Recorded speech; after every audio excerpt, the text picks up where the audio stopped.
तर या ठिकाणी सर्व विद्यार्थ्यांचं या ठिकाणी स्वागत आहे. तर आपण हॅलोजन डेरिव्हेटिव्ह हा टॉपिक आपण स्टार्ट केलेला आहे आणि त्यामध्ये आपण काय बघत आहे, methods of preparations of alkyl halide हा पॉईंट आपण बघत आहे. तर त्यामध्ये गेल्या वेळेस आपण कोणती रिॲक्शन बघितली, रिॲक्शन विथ हायड्रोजन हॅलाइड्स किंवा हॅलोजन ॲसिड्स. आता जे सेकंड रिॲक्शन आहे आपण ते बघत आहे, रिॲक्शन विथ फॉस्फरस ट्राय हॅलाइड्स किंवा त्याला आपण ट्राय हॅलाइड म्हणूया,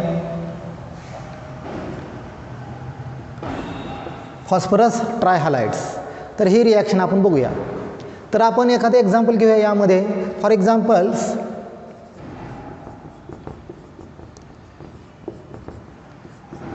इथाइल अल्कोहोल्स. हा जो इथाइल अल्कोहोल आहे त्याची रिॲक्शन आपण करूया कोणाबरोबर, PCl3. आता फॉस्फरस ट्रायक्लोराइड आपण असं लिहूया याप्रमाणे.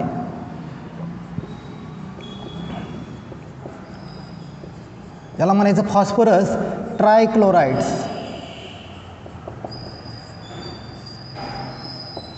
ओके. तर काय होतं या ठिकाणी बघा, आता हा जो OH आहे त्याच्यावर कोणता चार्ज आहे, निगेटिव्ह आहे OH वर, बरोबर आहे का.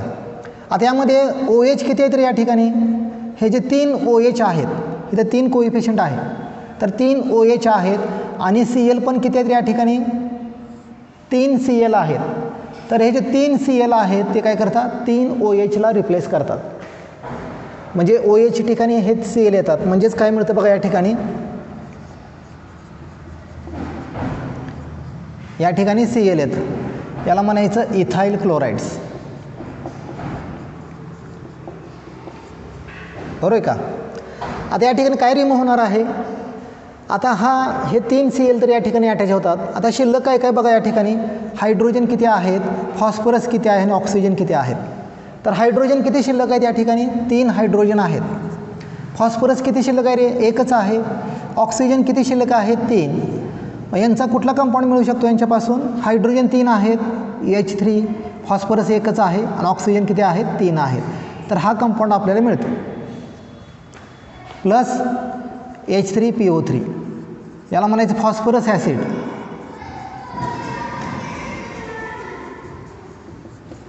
काय म्हणायचं याला, फॉस्फरस ॲसिड याला म्हणायचं. ओके. तर हे झालं पहिलं एक्झाम्पल्स. आता अजून एक एक्झाम्पल यामध्ये बघूया आपण. सेकंड एक्झाम्पल घेऊया.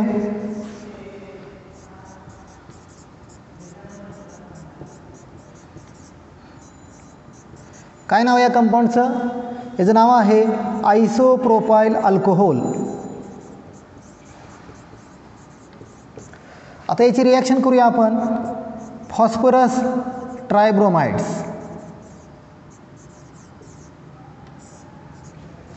आता या ठिकाणी बघा, जो फॉस्फरस ट्रायब्रोमाइड आहे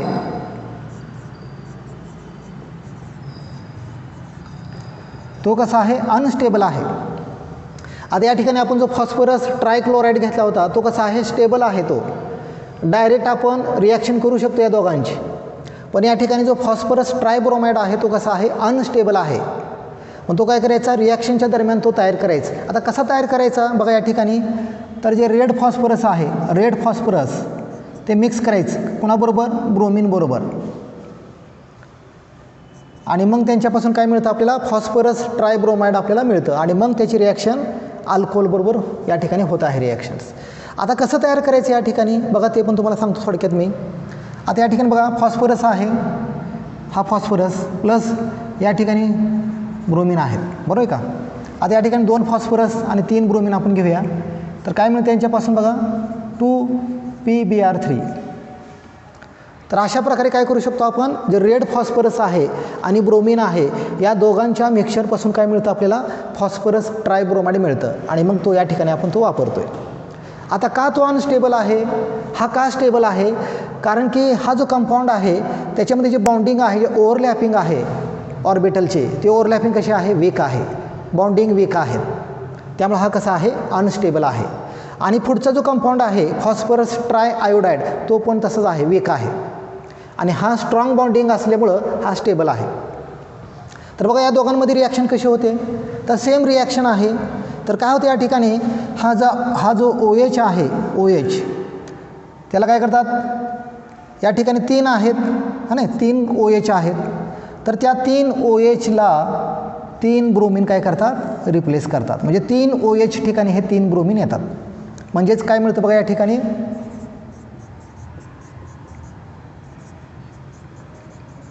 या ठिकाणी Br येतं.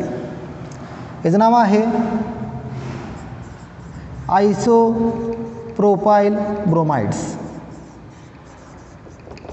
आयसोप्रोपाइल ब्रोमाइड्स या कंपाऊंडचं नाव आहे. प्लस काय मिळतं रे मगाप्रमाणेच फॉस्फरस ॲसिड H3PO3 हा कंपाऊंड मिळतो. तर अशा प्रकारे आपण काय केलं, जे रिॲक्शन विथ फॉस्फरस ट्रायहॅलाइड आहे हे 2 एक्झाम्पल आपण यामध्ये बघितलेलं आहे. ओके. आता यामध्ये अजून एक पॉईंट आहे की यामध्ये ही जी रिॲक्शन आहे ही रिॲक्शन कोणत्या टाईपची आहे, न्यूक्लियोफिलिक सबस्टिट्यूशन रिॲक्शन आहे.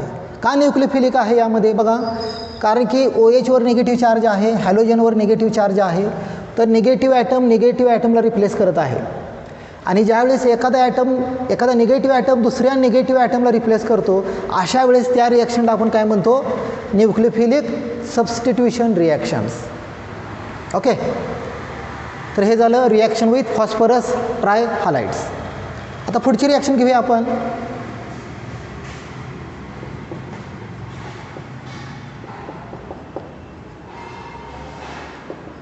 Reaction with phosphorus pentahalides. आता फॉस्फरस पेंटाहॅलाइडचं एक्झाम्पल घेऊया आपण. ते सिम्बॉल कसं दाखवतात त्याचा, PX5. त्याचं एक्झाम्पल घेऊया आपण एखादं.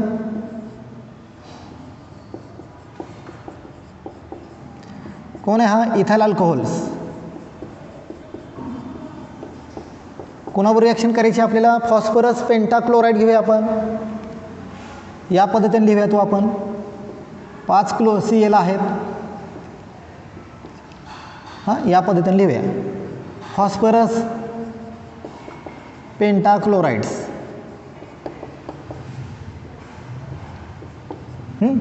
या दोघांना हिट करायचं आहे. मग काय होतं या ठिकाणी या रिॲक्शनमध्ये बघा, हा जो OH आहे, हा OH त्याला कोण रिप्लेस करतं रे, हा Cl त्याला रिप्लेस करतं. म्हणजे OH या ठिकाणी कोण येतं, Cl येतं. आणि त्यानंतर हा OH बाहेर पडतं. आणि जो बाहेर पडलेला H आहे तो कुणाबरोबर कंबाईन होतो, त्या Cl बरोबर. म्हणजे काय मिळतं या ठिकाणी, HCl रिमूव्ह होतं. म्हणजेच बघा काय मिळतं या ठिकाणी, C2H5 या ठिकाणी Cl येतं. याला म्हणायचं इथाइल क्लोराइड्स. प्लस हा H आणि हा Cl, HCl. प्लस आता काय काय शिल्लक आहे रे बघा, फॉस्फरस किती शिल्लक आहे, 1. ऑक्सिजन किती शिल्लक आहे, 1. आणि Cl किती शिल्लक आहे, 3 शिल्लक आहे. मग काय मिळतं यांच्यापासून, या कंपाऊंडपासून काय मिळेल, फॉस्फरस 1 आहे, POCl3 हा कंपाऊंड मिळतो. प्लस POCl3 याला म्हणायचं फॉस्फरस ऑक्झिक्लोराइड्स. फॉस्फरस ऑक्झिक्लोराइड्स याप्रमाणे आहे. आता यामध्ये काय पॉईंट फार महत्त्वाचे आहेत. आता हा जो फॉस्फरस पेंटाक्लोराइड आहे त्याचा जो शेप आहे, जॉमेट्री आहे, ते कशी आहे, ट्रायगोनल बायपिरॅमिडल आहे. आता कसा दिसतो शेप त्याचा बघा,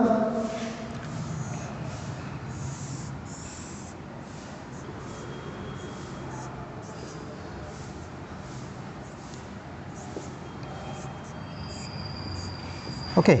तर याप्रमाणे त्याचा शेप आहे. आणि जॉमेट्री कशी आहे, ट्रायगोनल बायपिरॅमिडल. ओके, असा शेप आहे त्याचा.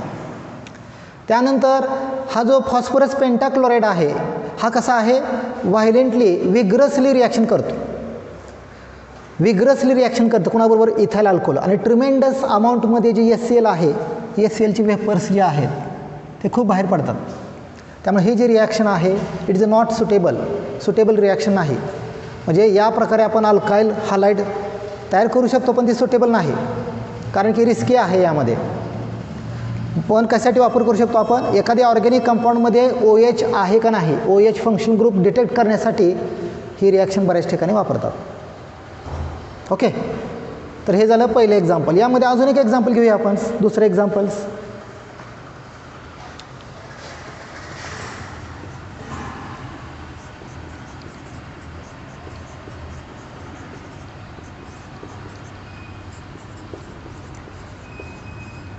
आयसोप्रोपाइल अल्कोहोल.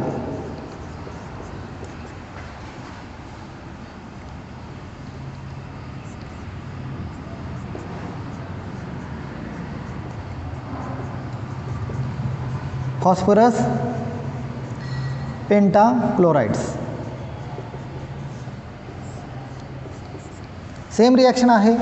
काय होतं या ठिकाणी, हा जो OH आहे त्याला कोण रिप्लेस करतं, हा Cl रिप्लेस करतं.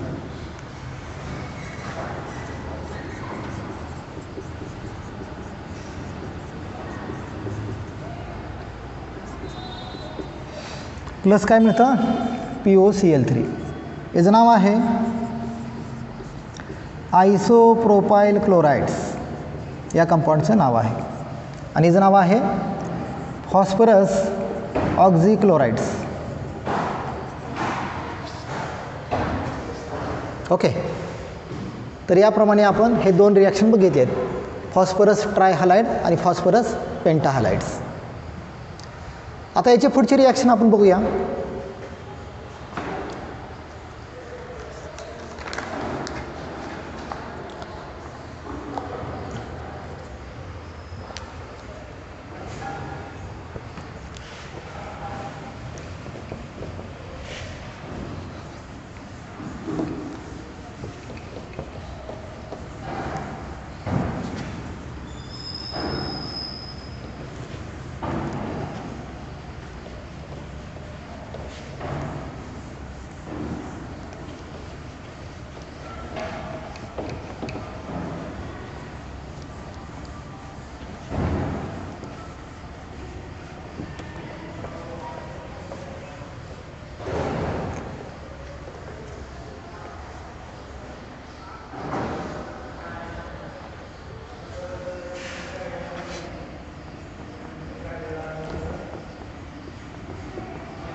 ठीक आहे, तर पुढची रिॲक्शन आहे रिॲक्शन विथ थायोनिल क्लोराइड्स, याबरोबर रिॲक्शन आहे.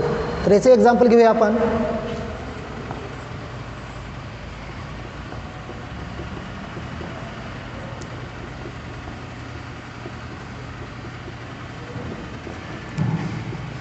आता जो थायोनिल क्लोराइड आहे ते याप्रमाणे लिहू शकतो आपण, त्याचं स्ट्रक्चर असं आहे. ओके, याप्रमाणे लिहू शकतो.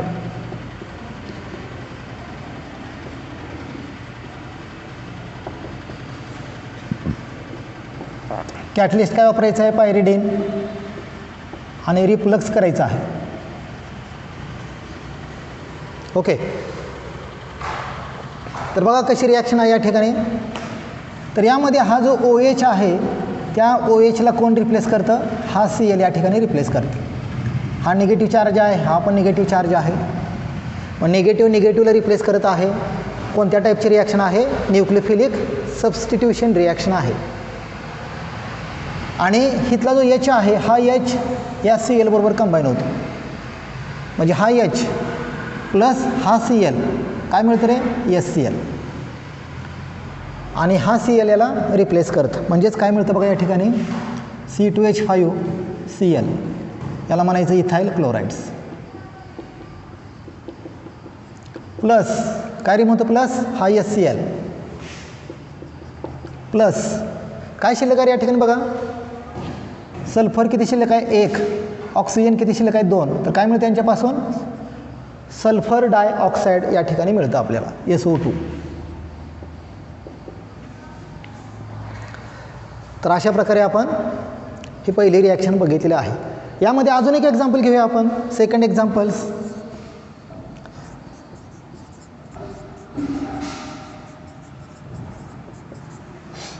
या कंपाऊंडचं नाव आहे N प्रोपाइल अल्कोहोल्स. याची रिॲक्शन करूया आपण थायोनिल क्लोराइड बरोबर.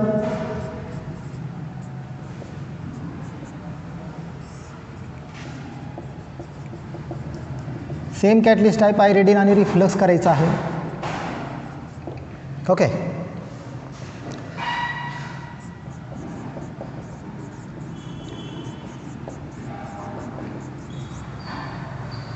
तर काय होतं, सेम रिॲक्शन आहे. हा OH त्याला कोण रिप्लेस करतं, हा Cl रिप्लेस करतं.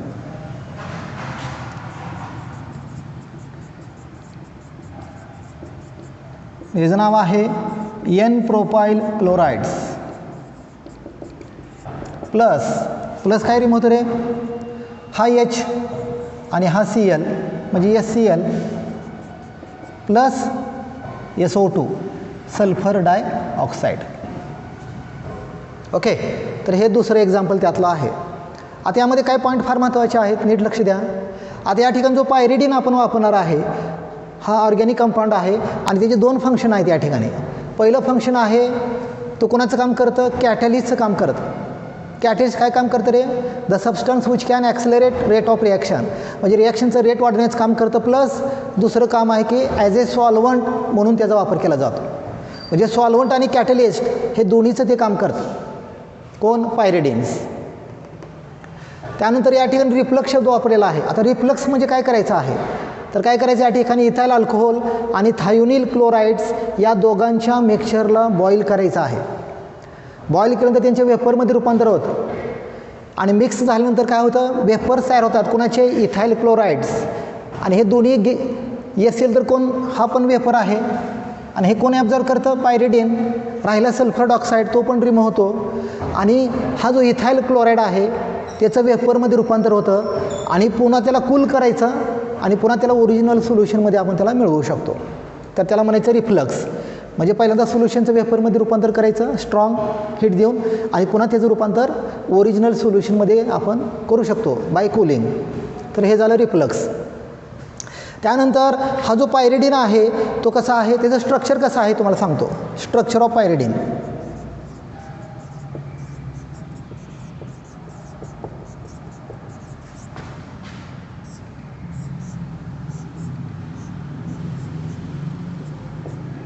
ओके. तर याप्रमाणे पायरिडिनचं स्ट्रक्चर आहे and it is a heterocyclic compounds. हा कंपाऊंड कसा आहे, हेट्रोसायक्लिक आहे. का म्हणायचं रे हेट्रो म्हणजे डिफरंट, म्हणजे सायक्लिक आहे पण त्याच्यामध्ये कोण आहेत, कार्बन आहेत. या प्रत्येक ठिकाणी कार्बन असतं. हा कार्बन आहे, हा कार्बन आहे आणि कार्बन बरोबर कोण आहे, नायट्रोजन. मग दोन एलिमेंट झाले, कार्बन आणि नायट्रोजन. त्यामुळे या कंपाऊंडला म्हणायचं हेट्रोसायक्लिक कंपाऊंड्स. पण जर फक्त बेंझिनचा विचार केला आपण तर बेंझिन कसं आहे, the benzene are homocyclic compounds. Benzene homocyclic आहे कारण की त्या बेंझिनमध्ये सगळे कोण आहेत, कार्बन आहेत. पण या ठिकाणी नायट्रोजन पण असल्यामुळं हेट्रोसायक्लिक कंपाऊंड याला म्हणायचं. It is a Lewis base आणि हा कंपाऊंड कोण आहे, लेविस बेसचं काम आहे. लेविस बेस आहे तो. का लेविस बेस आहे रे, कारण हा नायट्रोजनवर इलेक्ट्रॉनचं पेअर आहे. बरोबर का.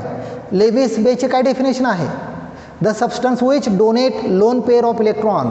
जो सबस्टन्स दुसऱ्याला इलेक्ट्रॉन देतं त्याला म्हणायचं लेविस बेस. आणि लेविस ॲसिड म्हणजे काय असं, the substance which accept the lone pair of electron. आणि जे सबस्टन्स इलेक्ट्रॉन घेतात त्यांना ॲसिड म्हणायचं आणि जे देतात त्यांना बेस. तर हा जो नायट्रोजन आहे त्याच्या डोक्यावर 2 इलेक्ट्रॉन आहेत, त्याच्याकडे इलेक्ट्रॉन शिल्लक आहे त्यामुळे तो दुसऱ्याला इलेक्ट्रॉन देतो. त्यामुळे तो कुणाचं काम करतं, लेविस बेसचं तो काम करतं. ओके. आणि ही जी मेथड आहे या मेथडद्वारे आपण प्युअर अल्काइल हॅलाइड मिळवू शकतो. जो अल्काइल हॅलाइड आपल्याला मिळणार आहे तो कसा असणार, एक्स्ट्रीमली प्युअर असणार आहे. आणि it is the best method to formation of alkyl chlorides, alkyl halides. खूप बेस्ट मेथड आहे. ओके.